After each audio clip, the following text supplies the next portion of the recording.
Olá, amigos, amigas. Satisfação estarmos juntos em mais um programa Reflexões Espíritas, do canal Espiritismo e Vida, da cidade de Pindamonhangaba, estado de São Paulo, coordenado pelo amigo Davi, a quem agradecemos pela oportunidade de aqui estarmos mais uma vez. Nesse programa estamos estudando o livro Religião dos Espíritos, psicografado por Francisco Cândido Xavier e ditado pelo seu mentor, Emmanuel. Então vamos pensar, trouxe aqui para a nossa reflexão. Geralmente nós repetimos, ouvimos aquela oração que é atribuída a Francisco Cândido Xavier, aquela famosa frase, é dando que se recebe. Porém, no dia a dia, parece que não é assim, né? Parece que tem sido privilegiado mais o ato de receber do que doar. Estou enganado? Então, não por acaso, o professor Allan Kardec vai nos trazer essa questão, na questão de dar esmolas, na questão 888 de O Livro dos Espíritos. Ele vai perguntar sobre isso. O que se deve pensar da esmola? E é uma questão que intriga, né, a muitos de nós, porque ficamos pensando, né, dar ou não dar esmolas? Né? Porque a gente sai às ruas e hoje, né, especialmente, tem muita gente pedindo ajuda. E o que os espíritos superiores respondem a Allan Kardec? Que o homem que está condenado a pedir esmola, ele já está se degradando, tanto fisicamente quanto moralmente, e acaba por embrutecer-se, né? A gente vê naquele rosto, né? Muitas vezes esquálido, muitas vezes ainda doído pelo tipo de vida que a vida, né, de alguma forma, o levou, ou ele escolheu. E os espíritos vão dizer, como sempre dizem, né, do ideal, do que seria o certo na justiça divina. Que o forte pudesse prover, de alguma forma, as necessidades do fraco, mas sem humilhá-lo, ajudar a assegurá-lo a existência, né, daquele que realmente não pode trabalhar, mas que não fique aí à mercê do acaso, né, das pessoas que um dia ajuda, outro dia não ajuda, né? Colocar no lugar do outro. Porque a questão é uma só. Todos precisamos uns dos outros. Então, quando doamos algo a alguém, estamos realizando um movimento circular, para entender, né, a frase que eu falei, é dando que se recebe.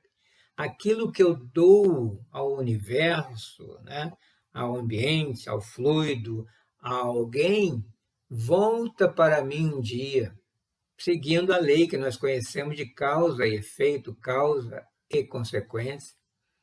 Então, todo bem que eu tiver feito, né, me fará merecedor dele também. Agora, vai valer para o mal também. Então, quando eu percebo que a vida parece que não está dando muito certo, né? As pessoas até comentam, nossa, minha vida está dando tudo errado. É um momento de pensar, de parar, né? De realizar a seguinte reflexão. O que eu tenho oferecido à vida para estar passando por esse retorno, né? Pode ser uma enfermidade, pode ser um desemprego, uma separação, uma perda, do que quer que seja. Pensemos, né? Causas atuais anteriores das aflições, tem lá no Evangelho segundo o Espiritismo. Agora, quando se fala em esmola, o primeiro pensamento que vem à mente é dar dinheiro, né? A pessoa vem com a mãozinha, você já dá uma moedinha. Mas ampliando um pouco isso, né, para a nossa vida diária, quantas vezes nós também não esmolamos um sorriso, um abraço, um olhar, alguém que pronuncie o nosso nome com carinho, com alegria, com respeito, com amor. Porque pede esmola aquele que lhe falta algo. O que nos falta? Qual é a nossa carência que estamos esmolando no mundo? E às vezes são coisas simples, né? É tão doce, né, escutar o nosso nome na voz de quem nos ama, né? Assim como escutar a palavra pai, mãe, de um filho amado, né? Ou escutar a palavra filho, de uma mãe carinhosa, de um pai. Vibrações. Essas vibrações que trocamos uns com os outros, esses fluidos, esses neutrinos, independente do nome que você queira dar, é que alimenta a vida, alimenta o espírito, nos dá vontade de continuar aqui. Né? E Kardec vai insistir nessa questão da esmola, e ele vai dizer o seguinte: a esmola é reprovável?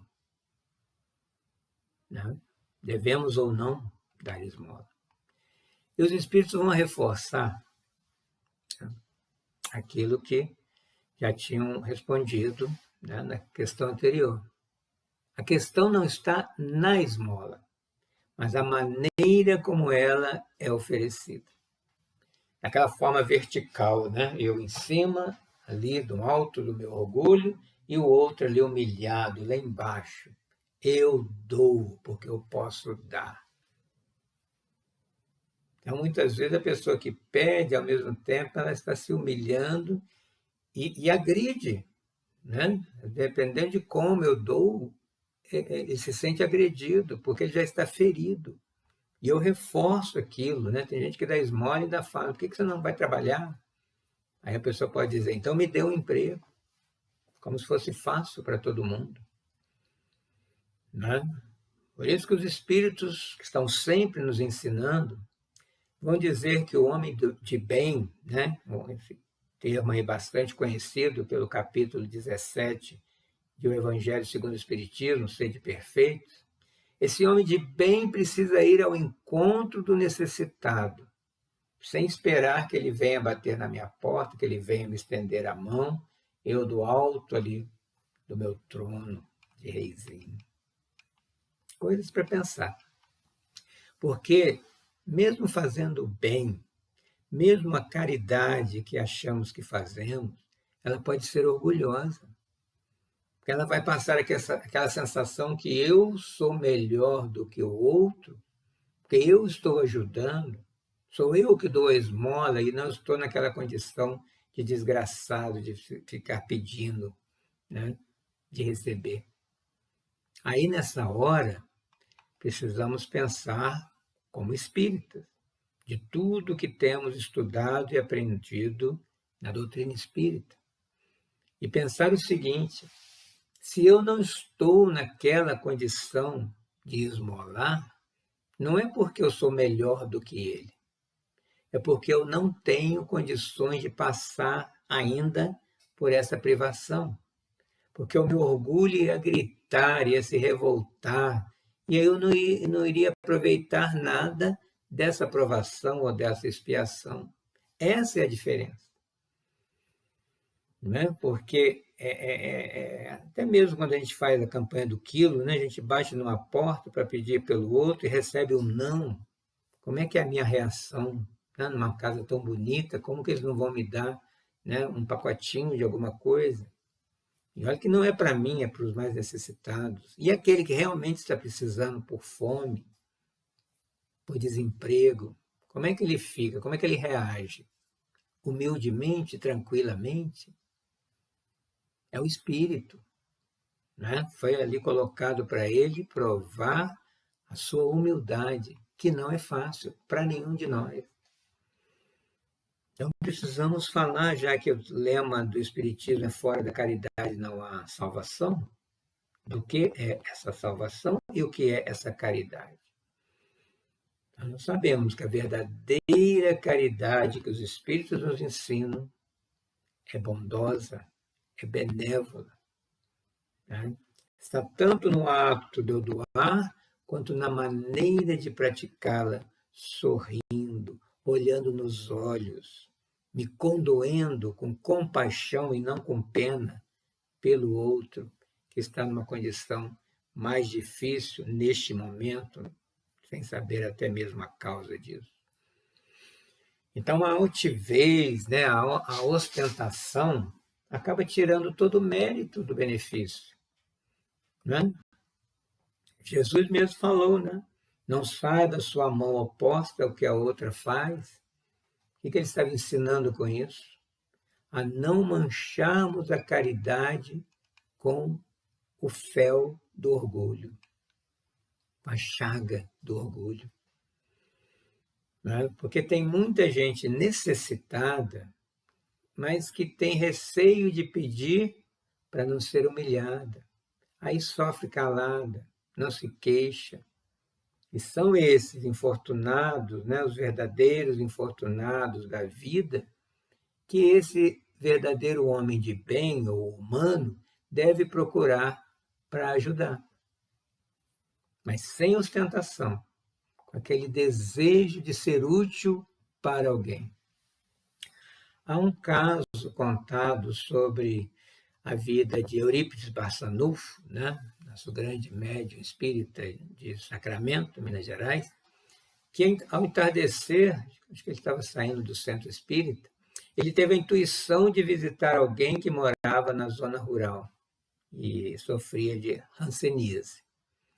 E aí os colegas, né, querendo demovê-lo dessa situação, não vamos amanhã cedo, está escurecendo, tá? Não, vamos agora. E foram a cavalo, né, atravessaram lá a mata, que era na zona rural, distante. Chegando lá, né, com esse companheiro, o que ele encontrou? Esse moço estava sozinho em casa e há 3 dias sem comer nem beber. Estão passando uma necessidade, não tendo como pedir ajuda. A zona rural geralmente não tem vizinhos, né? Os vizinhos não conversavam com ele por causa da hanseníase, né? Estamos falando no início do século. Estão morando sozinhos na zona rural, olha que dificuldade. Então, se não fosse a intuição e a bondade de Eurípides, ele teria desencarnado. É disso que os espíritos estão falando. São esses os exemplos que nós temos aí a mancheias para poder imitar. Por isso que eu gosto de ler biografias dos grandes espíritos que passaram por aqui, para ver o que eles faziam. São esses pequenos atos. Ir ao encontro da dor e auxiliar, de alguma forma, a minorar, ao outro ter forças para passar por ela, porque agora é a vez do outro. Quem sabe da próxima serei eu. E aí, continuando, né, lembrando da oração, né, atribuída a Francisco de Assis, o que a gente fala? Senhor, fazei de mim o instrumento de tua paz. Onde houver ódio, que eu leve o amor. Quer dizer, se há uma falta, cabe a mim complementar com o necessário no verbo levar. Levar alguma coisa. Levar algo para o necessitado. Então não basta só decorar a oração, vamos fazer da oração, da prece, uma ação. Essa é a melhor oração, esse é o melhor evangelho. Sejamos o evangelho, que a nossa vida seja uma prece. Né? E só conseguiremos resolver isso, desenvolver e realizar essa ação de auxílio ao outro, se obedecermos à lei que Jesus nos deixou como ensinamento maior. Amai-vos uns aos outros. Somente quando eu consigo ver o outro, ou melhor, sentir o outro como meu irmão, independente da consanguinidade, né, da etnia, da cor de pele, da condição social, aí eu estarei contribuindo com uma sociedade mais equilibrada. É para isso que estamos caminhando. Foi isso que viemos fazer aqui. Uma outra personagem também, né, que precisamos citar, que está com mensagens, inclusive, no Evangelho segundo o Espiritismo, Vicente de Paulo. o que ele nos diz em sua mensagem. E qualquer que seja o grau do seu adiantamento na situação de reencarnado em que nos encontramos, ou na erraticidade esperando a oportunidade de reencarnar, esse indivíduo está sempre colocado, né, entre um espírito superior, que nos guia, nos auxilia no aperfeiçoamento espiritual, e o inferior, para o qual cada um de nós tem que cumprir esses mesmos deveres de auxiliar o aperfeiçoamento do outro, tutelar o outro à medida que eu sou tutelado também. Não é? Então, é essa escala, um auxiliando o outro, porque tudo se encadeia na natureza, já dizia, né, Allan Kardec. Só que estamos num treinamento, né, de auxílio para um dia nos tornarmos mentores, já que chamamos tantos mentores, um dia estaremos no lugar deles, né, mentorando alguém. E esse Espírito continua nos auxiliando. Sede, pois, caridosos, indo ao encontro das misérias ocultas, sede indulgentes com os defeitos dos nossos semelhantes. Ao invés de ficar, né, desprezando, falando mal do ignorante, do viciado. Ignorante por falta de instrução. Sejamos nós os que vamos instruir para ele deixar de ser ignorante. Moralizar os vícios com o exemplo de não fazer igual e acolhendo, auxiliando no que pudermos auxiliar. Sejamos brandos, benevolentes. Brandura é o contrário de violência. Benevolência é o bem que podemos fazer para com tudo, por toda a natureza. Francisco de Assis, novamente, ele amava, né, irmão Sol, irmã Lua, irmã Terra, irmão Lobo. Tudo para ele era irmão. Aprendamos com ele. Né? Se assim conseguirmos ser com os grandes e com os ínfimos da criação, estaremos obedecendo à lei de Deus. Poderemos nos considerar filhos e filhas de Deus, irmãos e irmãs do Cristo Jesus, verdadeiramente cristãos espíritas. E Vicente de Paulo é um espírito que tem moral para falar sobre isso, para nos chamar a atenção, porque ele vivenciou isso enquanto esteve aqui. Né? E hoje nós temos aí aqueles que se chamam vicentinos, que continuam a sua obra, seguem o seu exemplo na limitação de cada um, mas ele plantou a semente e agora tem frutos, dando aí Brasil afora. Então, essa nossa conversa aqui, esse nosso aquecimento, em relação à questão 888 de O Livro dos Espíritos. Por que começamos a falar sobre o Livro dos Espíritos? Porque é sobre essa questão que Emmanuel vai, né, ditar para Chico Xavier em Uberaba. Né? Sabemos que esse livro saiu das mensagens que eram psicografadas no Centro Comunhão Espírita Cristã, em 1959, 67 anos, mas muito atual. E, em cima disso, o Emmanuel vai nos apresentar a sua lição.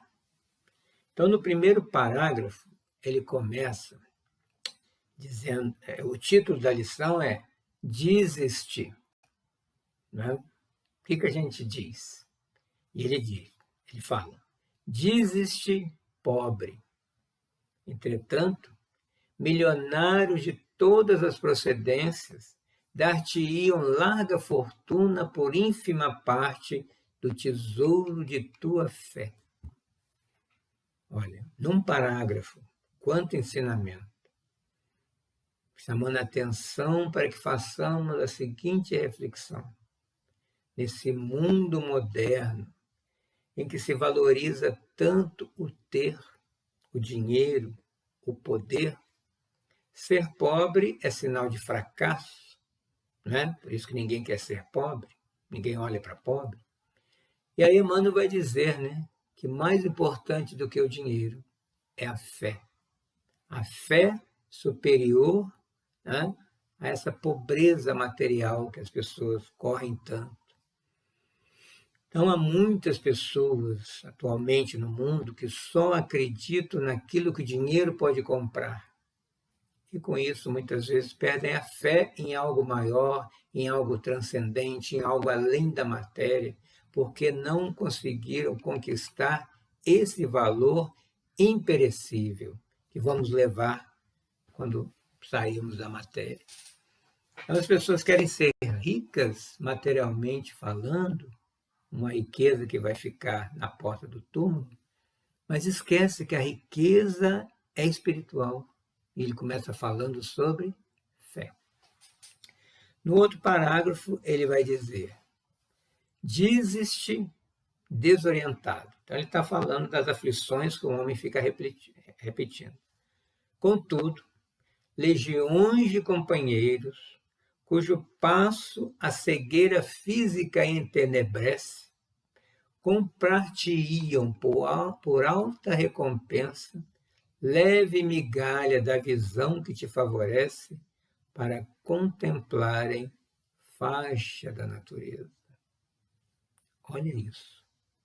O que Emmanuel está querendo nos dizer é que antes de reclamarmos o pouco que nos falta, pensemos naquele que falta o muito que nós temos. O pouco para nós é muito para ele. A dádiva da visão, que nem sempre nós agradecemos, 2 olhos vendo tudo à nossa volta, às vezes até menosprezamos. Essa visão falta a tantos irmãos e irmãs que caminham conosco e nem sempre, né, estão reclamando da vida por causa disso, querem viver mesmo, né, na escuridão da vida, da vista. Então, nós precisamos ser mais agradecidos e nunca, nunca reclamar, porque temos o suficiente, temos o necessário para a nossa caminhada. Sejamos gratos e marchemos adiante. Me lembro aqui daquela primeira saída dos discípulos, quando Jesus os enviou 2 a 2, e disse a eles: não leve 2 túnicas, não leve alimento, não leve bolsa, uma só sandália, um par de sandálias. Ele estava mostrando ali que o tesouro que eles estavam carregando para distribuir, né, que eram os seus ensinamentos, valia muito mais do que a matéria que eles poderiam levar a mais. Não era importante o quanto iam levar, materialmente falando, mas o que eles iriam levar na emoção, na fala, no que eles iriam mostrar ao mundo. E essa lição serve para nós. O que para nós tem valor? No que estamos realmente dando importância e gastando toda a nossa energia e tempo para manter? É outro parágrafo forte também de Emmanuel. O que ele fala? Dizes-te impedido de praticar o bem. Todavia, multidões de pessoas algemadas aos cátaros da enfermidade oferecer-te-iam bolsas repletas por insignificante recurso da locomoção, com que te deslocas de um lugar para o outro, de maneira a se exercitarem no auxílio aos outros. Porque tem aquele que não vai ao encontro do outro porque não pode, é um tetraplégico, está preso, está doente, né? E nós temos a capacidade de andar, de nos locomovermos sem parar para pensar: está tudo bem, eu levanto daqui e vou andando.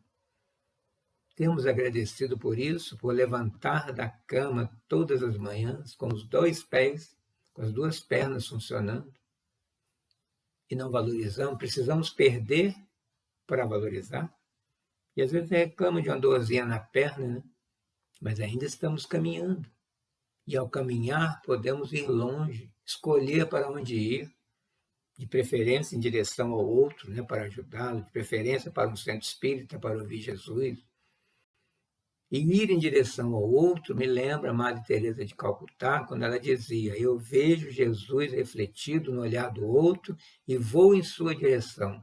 E olhou para a câmera num documentário, né, que existe aí dela, e falou: qualquer um pode fazer. dizendo que ela não era uma pessoa excepcional fora da humanidade. Ela fazia a obrigação de todos nós, humanos, que deveríamos estar cuidando de humanos. Outro parágrafo. Dizes-te desanimado, sem te recordares, porém, de que vastas fileiras de mutilados estariam dispostos a adquirir com a mais elevada cota de ouro a riqueza de teus pés, a bênção dos teus braços. Falando só do corpo físico. Eu tenho 2 braços, eu tenho 2 pernas. O quanto eu sou grato por isso. Então, o Emmanuel vai dar ênfase na riqueza dos nossos pés, as bênçãos dos nossos braços, dos nossos membros do corpo. Então, vamos parar de valorizar somente quando perdemos alguma coisa, mas valorizar e agradecer o que temos. Não ficar pensando no que nos falta, mas agradecer pelo que já temos. Caminhar sobre 2 pés é um privilégio, principalmente a pessoa idosa, que vai perdendo a mobilidade, precisa de uma bengala, uma cadeira de rodas, perdem a locomoção. Nós vimos aí no filme sobre a vida de Chico Xavier, nos livros que falam sobre a vida dele, que quando ele reclamava daquele olho, que doía, lacrimejava, Emmanuel falava o quê? Ter 2 olhos nessa vida é um privilégio. Falava para ele e para todos nós. Já pensamos sobre isso, o privilégio de conseguirmos 2 olhos funcionando bem. Olha como é que é interessante estudarmos as lições de Emmanuel em variados livros, as obras de Kardec, o Evangelho, para a gente aprender a viver, a conviver, a ser humano. Uma outra que ele fala. Dizes-te em provação, mas esqueces que na triste enxovia dos manicômios, inúmeros sofredores cederiam quanto possuem para que lhes desses um pouco de equilíbrio e lucidez. Emmanuel pensa em tudo, Você veja, interessante essa observação, Nós, espíritas em especial, vivemos reclamando, às vezes, da provação de cada dia, mas ainda estamos lúcidos. Podemos ir atrás da solução dos desafios que nos são apresentados, para crescimento intelectual, moral. Agora, e aqueles que perderam a razão, o raciocínio, o equilíbrio nas decisões, que já nasceram com limitação mental, que não têm muita visão da vida, sentido da vida, porque não conseguem concatenar as ideias. E hoje estão cheios, por aí, só olhar nas ruas, pessoas desequilibradas, com transtornos mentais. O departamento de saúde mental, que eu diga, de cada cidade, está lotado. Pessoas que enlouqueceram na vida, muitas vezes porque não aguentaram o peso da provação ou da expiação. Já pensaram nisso?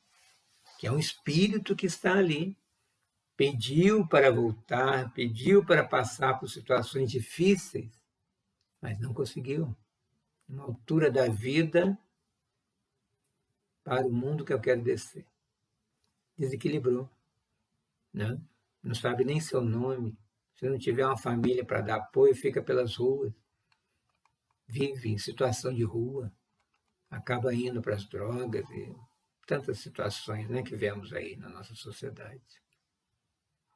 Pensemos em sociedade em termos de família, de irmãos, de espíritos, que o que acontece com o outro pode acontecer comigo também, honesto ou em outro. Estou no mundo. E continua Emmanuel, dizes-te impossibilitado de ajudar com a luz da palavra.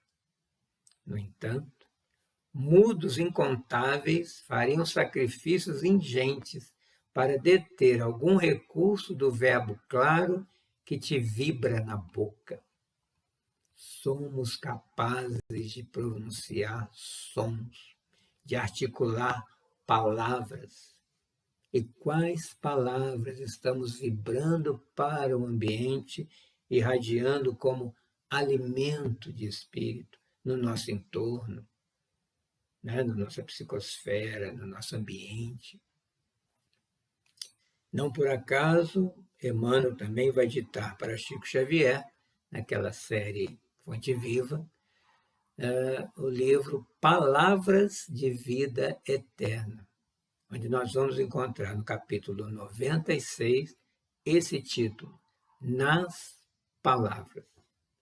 E nesse texto ele vai dizer: mergulhar o divino dom da palavra no vaso lodoso da queixa é o mesmo que inflamar preciosa lâmpada e colocar na lata do lixo.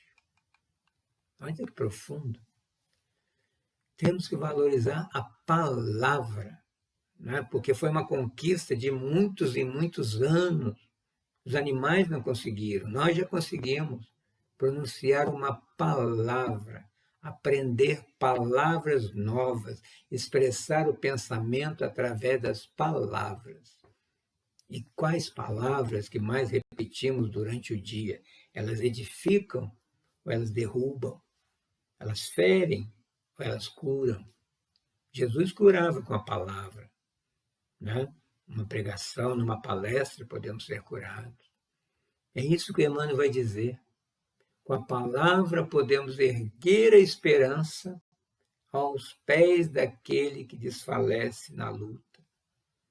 Exaltar a excelência do amor perante aqueles que se intoxicou com ódio. Louvar as expectativas de uma vida melhor, nessa perspectiva da fé, ao lado de tantos que choram no desencanto, no desespero, porque perderam a esperança. Quando falar de alguém, apontar as qualidades nobres e não os seus defeitos, o seu desvalimento, porque isso impregna e aumenta o mal no outro. Falar sempre no bem para que o bem se instale definitivamente na Terra. Esse é o nosso compromisso nessa existência, de implantar o bem na Terra com a nossa presença, com o nosso comportamento diário, a começar pela nossa casa. Quais as palavras? Vamos imaginar, cada palavra que eu emito fica impregnado na parede. Quais palavras eu estaria lendo agora na parede desse quarto? São todas palavras que saem da minha boca, né? Vibram e colam. O que eu estaria lendo? Um poema de amor ou de violência? Porque é assim que acontece.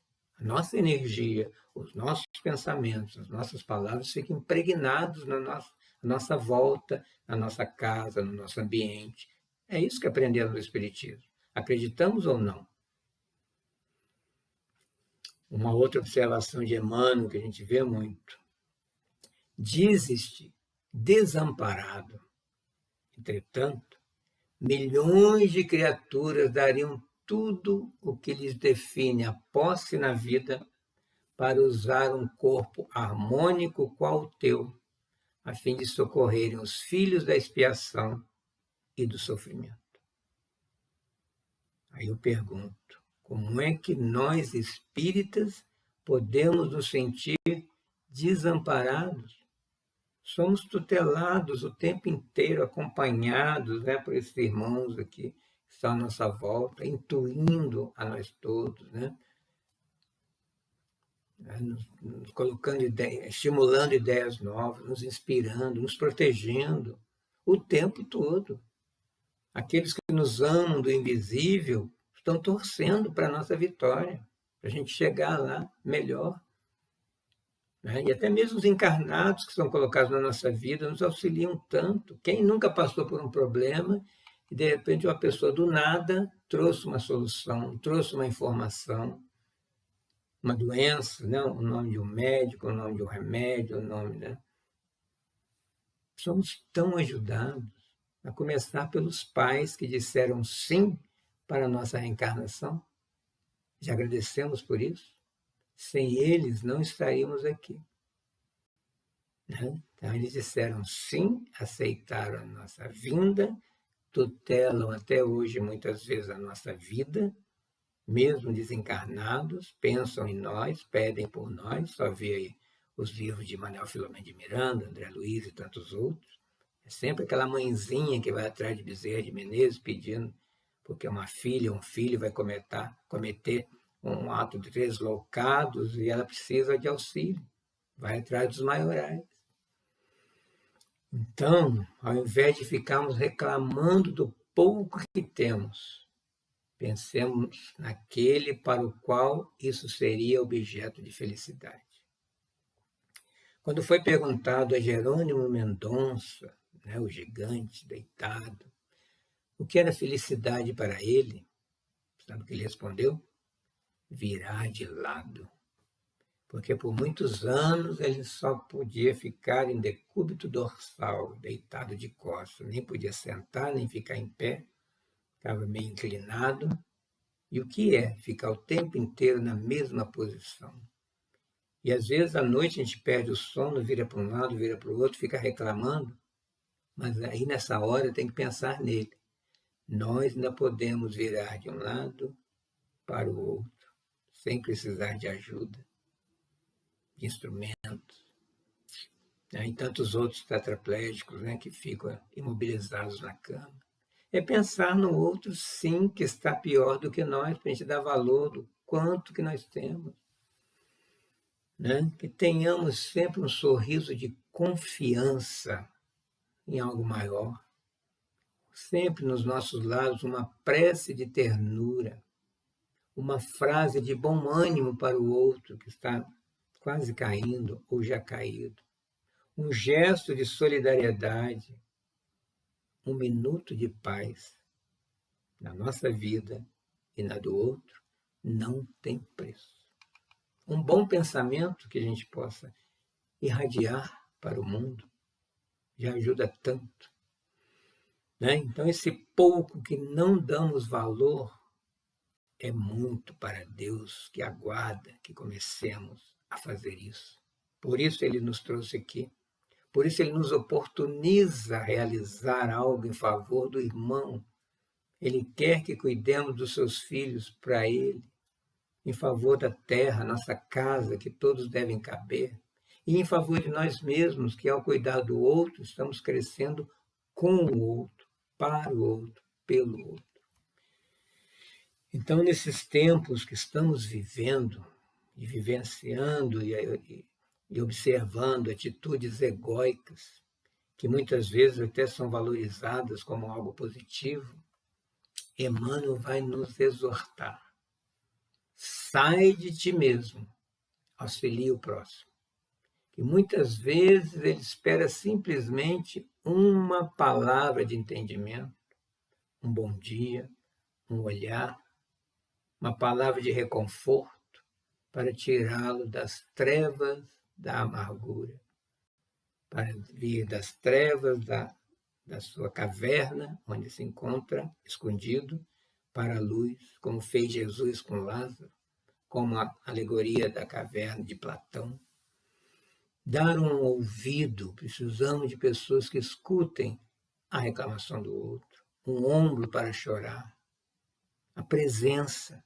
Precisamos da presença do outro e sejamos essa presença, sejamos esse presente.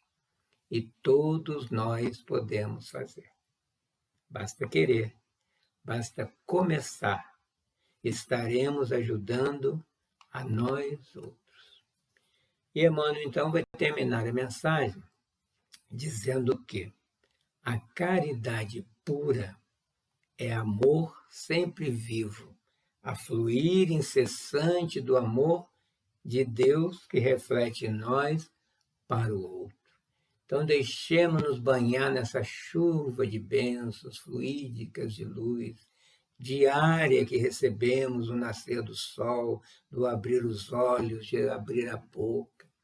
e vamos abrir a boca para agradecer numa prece, né, por tudo que já conquistamos. Olhemos para aquele que tem menos do que nós e vamos orar, pelo menos orar por ele. E isso já é um auxílio que todos podemos fazer.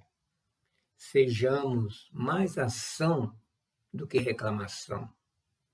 Sejamos resignados, mais resignação do que desânimo, aceitando que não podemos mudar. Resignação não é acomodação, é aceitar aquilo que não podemos mudar. Mais amor do que indiferença. E quando praticarmos e exercitarmos isso tudo, a vida voltará a brilhar e terá sentido viver e continuar aqui. Então, que o Senhor da vida continue nos abençoando. Agradeço a sua presença conosco. Continue nesse canal que só tem palavras edificantes para divulgar, para transmitir, para auxiliar. E agradeço também a espiritualidade pela oportunidade de trabalho, ao amigo Davi, e que, se você achar que essa mensagem também vai ajudar alguém, reproduza na página do outro. E entre nesse canal e veja quantas lives que nos alimentam o espírito. Até a próxima, um abraço, Deus abençoe.